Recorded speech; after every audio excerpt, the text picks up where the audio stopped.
Hello दोस्तों। आज हम एक्सप्लेन करने वाले हैं एक ऐसी विच की स्टोरी को जिसकी बात ही कुछ अलग है। तो चलिए दोस्तों, शुरू करते हैं। मूवी की स्टार्टिंग में हम एक घने जंगल के बीच में एक लिटिल विच को देखते हैं जो अकेली जंगल में रहा करती थी। और हम देखते हैं कि वह अपनी जादू की प्रैक्टिस कर रही थी, लेकिन बार बार प्रैक्टिस करने के बाद भी उसका कोई भी जादू कामयाब नहीं हो रहा था। उस लिटिल विच के साथ एक बोलने वाला कौवा भी होता है जो उसका बहुत अच्छा दोस्त भी होता है, जिसका नाम ब्रेक्सिस था। अब लिटिल विच ब्रेक्सिस से कहती है, मुझे विचेस की वार्षिक महोत्सव पार्टी में जाना है, जहां पर बहुत सारी विचेस रात को डांस करती हैं और खूब एंजॉय करती है। इसके बाद ब्रेक्सिस उस विच को कहता है कि तुम उस पार्टी में नहीं जा सकती, क्योंकि वहां पर सिर्फ वही विचेस जा सकती हैं जिसको इनविटेशन मिला होता है, और वही उस पार्टी को एंजॉय कर सकती है, और तुम अभी बहुत छोटी हो। तब लिटिल विच कहती हैं, मेरी उम्र 127 साल है। दूसरी तरफ शहर में हम दो भाई बहन को देखते हैं जिनका नाम ब्रोनी और थॉमस है। ये दोनों भी विचेस को देखना चाहते थे, और इन दोनों ने भी बहुत सारी विचेस की कहानियां सुनी होती हैं कि साल में एक बार दुनिया की सारी विचेस एक पहाड़ी पर इकट्ठी होती है और फिर डांस करती है। और ये दोनों भी विचेस की पार्टी को देखना चाहते थे। यहाँ पर थॉमस ब्रोनी से पूछता है कि क्या तुमने कभी कोई विच देखी है।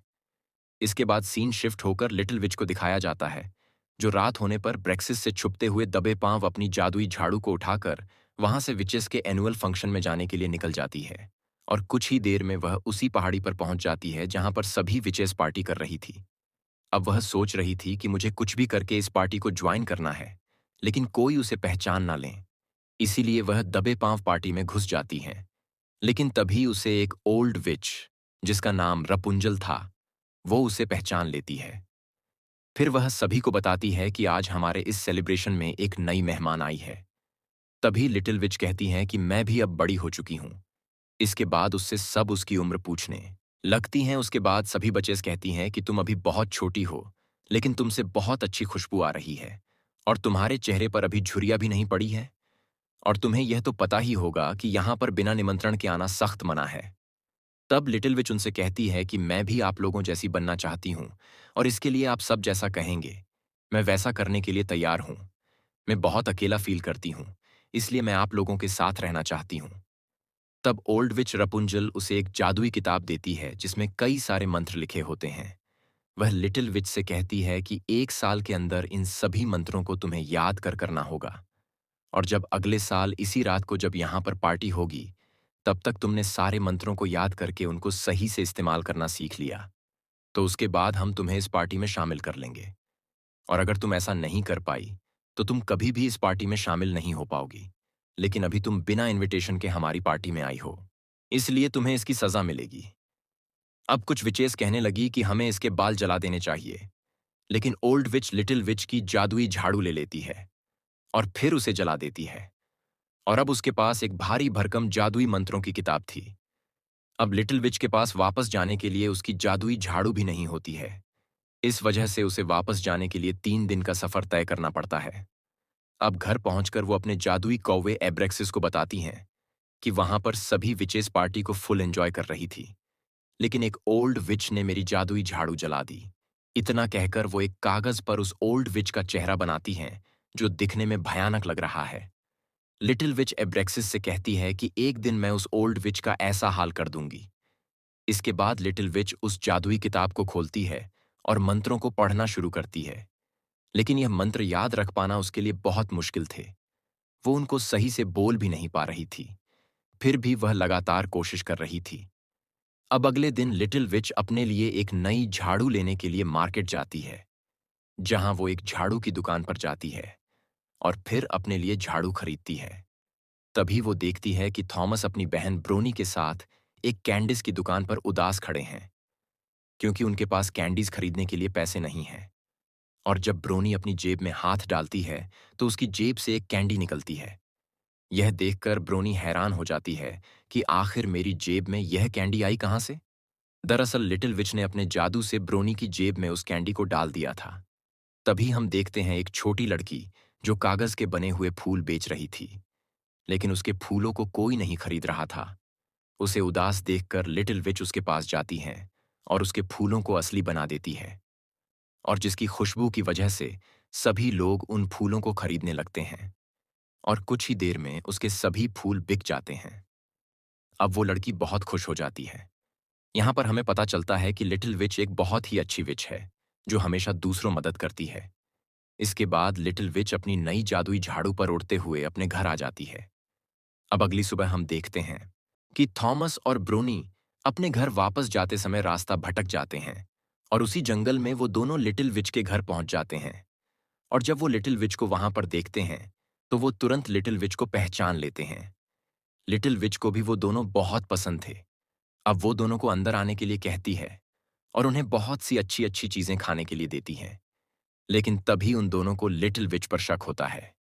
अब ब्रोनी उससे पूछ ही लेती है कि क्या तुम विच हो।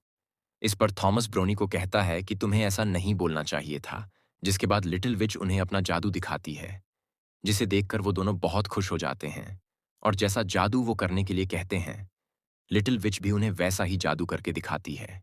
तभी दरवाजे पर कोई आता है और जब वो बाहर जाकर देखती है तो उसे सामने वही ओल्ड विच दिखाई देती है और वो लिटिल विच से पूछती है कि तुम्हारे मंत्रों की पढ़ाई कैसी चल रही है।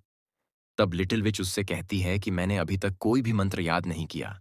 अब वो विच उसके घर के अंदर आ जाती है और कमरे में सभी चीजों को देखती है, जिसे देखकर उसको पता चल जाता है कि लिटिल विच मंत्रों से जादू कर रही थी। तब वो लिटिल विच को कहती है कि क्या तुम्हें पता नहीं है कि हम लोग फ्राइडे के दिन मंत्रों का उपयोग नहीं करते और इसलिए तुम्हें ऐसा नहीं करना चाहिए था। और तभी उसकी नजर एक टोकरी पर पड़ती है, जहां पर थॉमस और ब्रोनी छुपे हुए थे। अब ओल्ड विच को शक हो जाता है कि यहां पर कोई ना कोई इंसान छुपा हुआ है। दरअसल लिटिल विच ने थॉमस और ब्रोनी को पहले ही छुपा दिया था। अब ओल्ड विच उससे पूछती है कि यहां पर कोई और भी है। इस पर लिटिल विच उसे कुछ नहीं बताती। इसके बाद ओल्ड विच वहां पर हुई सभी गड़बड़ियों को अपने पास नोट कर लेती है। इसके बाद ओल्ड विच वहां से चली जाती है और उसके जाने के बाद लिटिल विच उन दोनों को वहां से जल्दी घर जाने के लिए कहती है। लेकिन जब थॉमस और ब्रोनी अपने घर जा रहे होते हैं, तब उन्हें ओल्ड विच रास्ते में देख लेती है और तब उसका शक यकीन में बदल जाता है कि ये दोनों बच्चे लिटिल विच के घर पर छुपे हुए थे। अब हमें फिर से लिटिल विच को दिखाया जाता है एब्रेक्सिस। लिटिल विच से कहता है कि तुम्हें पता है कि फ्राइडे को मैजिक नहीं किया जाता, तो तुम्हें मैजिक नहीं करना चाहिए था। इस पर लिटिल विच कहती है कि मैं यह सब उन दोनों बच्चों की खुशी के लिए कर रही थी।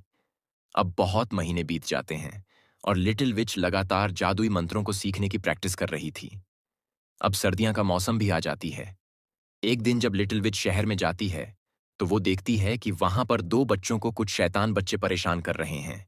इसलिए अपने जादू से उन दोनों के पैरों को बर्फ में जमा देती है, जिससे एक बच्चा वहीं पर गिर जाता है। इसके बाद लिटिल विच को एक बच्चा दिखाई देता है जो उदास होकर वहां से जा रहा होता है। तब लिटिल विच उसके पीछे पीछे जाती है और उस बच्चे से पूछती है कि तुम इतने उदास क्यों हो। इस पर वो लड़का उसे बताता है कि मेरे पिता जुआ खेलते हैं, जिसकी वजह से वो सारे पैसे जुए में हार जाते हैं।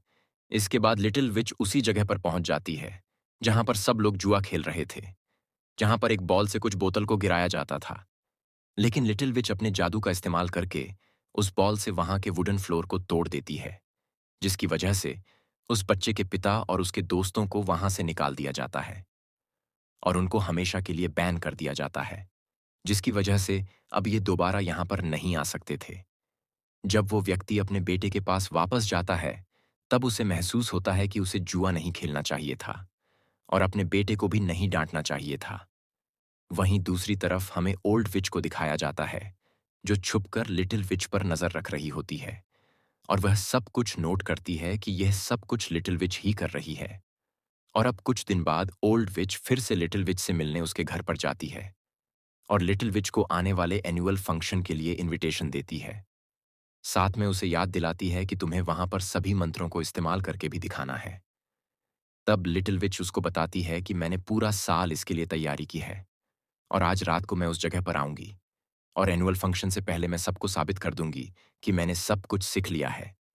अब रात को लिटिल विच उस गुफा के बाहर पहुंच जाती है जहां पर सारी विचेस मौजूद थी और वो एक एक करके लिटिल विच को मंत्रों का उच्चारण करने के लिए कहती है। इसके बाद लिटिल विच सभी मंत्रों का सही से उच्चारण करने लगती है, जिसको देखकर सभी विचेस उससे इंप्रेस हो जाती है। लेकिन तभी ओल्ड विच सबको यह बताती है कि लिटिल विच इंसानों की बहुत अच्छी दोस्त है और मैंने इस पर पूरे साल नजर रखी थी। ये इंसानों के साथ बहुत अच्छे से पेश आती है और उनकी हमेशा मदद भी करती है, जो कि विचेस के रूल्स के मुताबिक नहीं है। तब वहां पर एक सुप्रीम विच होती है जो कहती है कि यह तुम्हारी सबसे बड़ी गलती है। हम लोग कभी भी इंसानों से दोस्ती नहीं कर सकते और ना ही कभी इंसानों की मदद करते हैं। जो विचेस ऐसा करती है उन्हें बुरी विचेस माना जाता है। तब लिटिल विच कहती है कि मुझे ऐसे किसी रूल के बारे में नहीं पता था, लेकिन अब गलती तो हो चुकी थी, इसलिए उसके पास जो मैजिकल पावर्स थी उनको खत्म किया जाना था। लेकिन तभी ओल्ड विच उससे कहती है कि एक तरीका है। अगर तुम थॉमस और उसकी बहन ब्रोनी को पत्थर का बना दो तो हम तुम पर विश्वास कर लेंगे और तुम्हारी सारी गलतियों को माफ कर देंगे। लेकिन लिटिल विच ऐसा करने से इनकार कर देती है और कहती है कि मैं उनके साथ ऐसा नहीं कर सकती। तब ओल्ड विच कहती है कि एक बार फिर सोच लो और इसके लिए तुम्हारे पास एक दिन का समय है। अब लिटिल विच अपने घर आ जाती है और अपने कौवे एब्रेक्सिस को भला बुरा कहने लगती है। दरअसल उसी ने लिटिल विच को एक अच्छी विच बनने के लिए कहा था और उसी ने उसको अच्छी अच्छी बातें सिखाई थीं। इसके बाद लिटिल विच गुस्से में एब्रेक्सिस को घर से बाहर निकाल देती है। अब अगले दिन लिटिल विच फिर से शहर में जाती है। अब उसने फैसला कर लिया था कि वह थॉमस और उसकी बहन को पत्थर का बना देगी ताकि वह बाकी विचेस की तरह बन जाए, जो कि उसका हमेशा से सपना रहा है। इसके बाद जब वो थॉमस और उसकी बहन ब्रोनी के पास जाती है, तब उन्हें पत्थर बनाने के लिए कुछ मंत्र पढ़ने लगती है। लेकिन तभी वो मंत्र पढ़ते पढ़ते रुक जाती हैं, क्योंकि वो एक अच्छी विच थी और वो दोनों उसके अच्छे दोस्त थे, इसलिए वो बुरा काम नहीं कर पाती। और इसके बाद यह बात वो थॉमस और उसकी बहन ब्रोनी को बताती है। तो इस पर दोनों भाई बहन लिटिल विच की तारीफ करते हैं।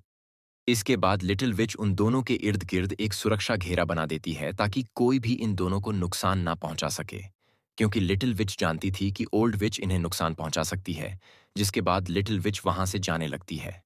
लेकिन तभी ओल्ड विच लिटिल विच के पास आकर कहती है कि अगर तुमने थॉमस और उसकी बहन को पत्थर का नहीं बनाया तो मैं इन दोनों को जान से मार दूंगी। यह सुनकर लिटिल विच अपने घर वापस आ जाती है और उस जादुई मंत्रों की किताब के पास आकर कुछ सोचती है। उसे पता है कि उसके अलावा किसी भी विच को ठीक से कोई भी मंत्र याद नहीं है, इसीलिए वह उस जादुई किताब को जलाने का फैसला कर लेती है।